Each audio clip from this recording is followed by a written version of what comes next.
नमस्कार, मैं हूं आरजू अंसारी और आप देख रहे हैं राष्ट्रीय जगत विजन न्यूज। कोयला परिवहन और अन्य घोटालों में आरोपित रही सौम्या चौरसिया के कथित काले धन की खोज में 20 नकाबपोश डकैतों ने कोरबा जिले में एक परिवार के घर पर धावा बोल दिया। तराईडांड गांव में रहने वाले किसान शत्रुघ्न दास महंत के घर पहुंचे डकैतों ने परिवार के 11 सदस्यों को बुरी तरह बंधक बनाया और पूरे घर की फर्श को सब्बल से खोद डाला। रात करीब 1:30 से 2 बजे के बीच बाउंड्री वॉल फांदकर अंदर घुसे 20 हथियारबंद डकैत देशी कट्टा, तलवार, चाकू, लाठी और सब्बल से लैस थे। घर में घुसते ही उन्होंने परिवार के 11 लोगों को कब्जे में ले लिया। सभी के हाथ पैर रस्सी से बांध दिए और मुंह पर टेप चिपका दी। दो नकाबपोश हर सदस्य पर नजर रख रहे थे।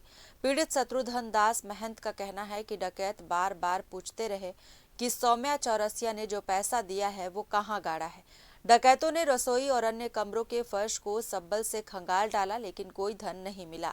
इसके बाद उन्होंने घर की अलमारी की चाबी ले ली और उसमें रखे 1,50,000 रुपए नगद और करीब 10 लाख रुपए के जेवरात लूट कर ले गए। बता दें कि शत्रुघ्न की बेटी बबीता सौम्या चौरसिया के घर में रहकर पली बढ़ी थी और सौम्या उसका लालन पालन कर रही थी और उच्च शिक्षा दिलाई। इसी नजदीकी के कारण डकैतों को शक था कि सौम्या का कथित काला धन इसी परिवार के घर में छिपा हुआ है। ये भी बता दें कि सौम्या चौरसिया पर कांग्रेस शासन के दौरान हुए कोयला परिवहन, शराब नीति और डीएमएफ घोटाले में करोड़ों की अवैध संपत्ति अर्जित करने के आरोप हैं। ईडी, एसीबी और ईओडब्ल्यू इस मामले की जांच कर रही है। वो 21 महीने जेल में रही और फिलहाल अंतरिम जमानत पर है।